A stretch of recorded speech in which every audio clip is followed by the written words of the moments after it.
Back to the phones. Leroy is in Ruislip on the subject of role models and Sir Gareth Southgate's interventions. Leroy, what made you pick up the phone?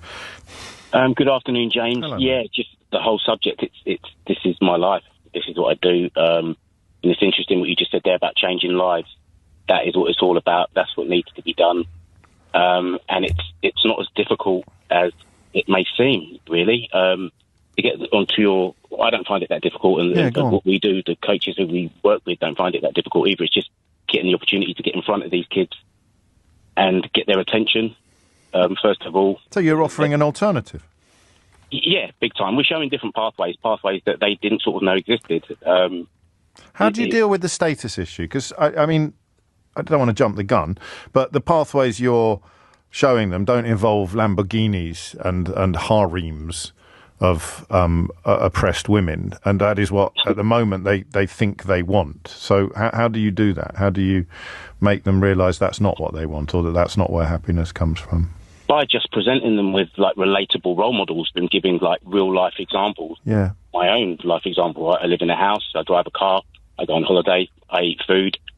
I wear I'm always in tracksuit bottoms and trainers, but I wear tracksuit bottoms and trainers of my choice. And letting them know that that's what life's about. That's what's obtainable.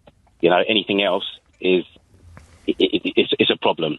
Some of these kids, their most relatable role models might be like a grime singer or something like that. But then I'm letting them know that there's only so much room in the industry for so many grime singers. Yeah. Some of the kids tell me they're going to be a Premiership footballer, but they don't play for any team or anything like that. They just presume that they're going to step into this that. Isn't new. This is as old as the hills. I thought I was going to play in goal. I thought I was going to play in goal for Nottingham Forest when I was their age, and that was never, ever, ever going to happen. Well, I thought I was going to be world welterweight champion because I wanted to follow my idol, Sugar Ray Leonard. Fair enough. I didn't, but because I carried on along that path and realised that it took hard work to get me anywhere near that, it's led me to doing what I do now, which is, CEO of Sweet Science Foundation. We go into schools using boxing as a sort of like a Trojan horse to get these kids' attention, as I just mentioned. Yes. First of all, you've got to get their attention. But I want to steer you, if I can, away from the things that would happen when we were young and into the role that these toxic influencers play. Yeah. What can you tell? Because I've just had a message from one of my oldest mates about their son, and they're worried about their son. And if they're one of my oldest mates, Leroy, then there are no prizes for guessing that they're pretty middle class, right? Mm-hmm. And so automatically it's not a socio-economic problem. We know that. Mm-hmm. Children from all sorts of backgrounds are susceptible. Can you tell the kind of boy who is more likely to fall for Andrew Tate's disgusting shtick than another boy, or is it pretty much every lad for himself? They're all vulnerable. They're all susceptible. I think the programme Adolescence touched on that beautifully the other night. It's anyone. It's everywhere. It's everywhere. And what the thing is that they're not being steered or shown that there are different directions they can go and that will give them all the joy they need out of life.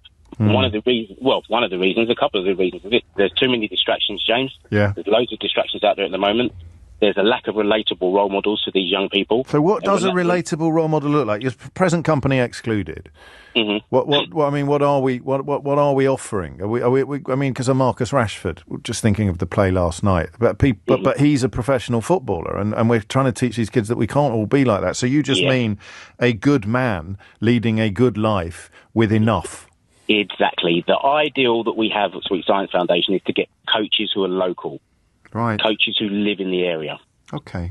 And then they can see how this person lives, and it's a normal lifestyle. It's okay. It's acceptable. And if you want more, you work harder for it. And if they live in the relevant area, then they have managed to avoid some of the pitfalls and some of the pratfalls that the young lads are exposed to these days. Although, of course, depending on their age, not necessarily the online influence and the online toxicity. Leroy, thank you. I normally balk a little bit at people who smuggle in references for the work that they do uninvited, but I think in the case of the Sweet Sciences Foundation, I will make an exception and allow it not only to pass but to be repeated by me, because it is obviously such important work that you do. It's funny, I had a categorical aversion to phone-ins about male role models when I started here 20 years ago, because I didn't think they helped.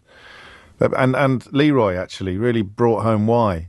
There's no point talking, and I know you mean well when you talk about, and everyone's now mentioning their favourite celebrity, Brian Cox, Professor Brian Cox, or Jamie Oliver, or all of these people that are great role models. So Gareth Southgate is a great role model. Lots of great role models out there. Stormzy, in many ways, is a great role model. But you can't tell boys to aspire to being internationally exceptional individuals, because almost all of us are not going to be. Even if we had the talent, it's statistically impossible for us all to become the goalkeeper for Nottingham Forest, or Prime Minister, or a gob on a stick on the radio. No, that's a bad example, but you take my point. So I've just worked out why, because other people used to do those phone-ins, and you'd sit there, and I don't know why I didn't like them. I'd sit there listening to people ringing in and go, Gary Lineker is a great role model. And you'd go, yeah, he is, isn't he? But this isn't a good phone-in. Why is this not a good phone-in? And I've suddenly, listening to Leroy, I've worked out why. You should be pointing at, Johnny at number 43, who goes out to work every day, has a loving relationship with his partner, is raising his children in a healthy and happy home. That's your role model.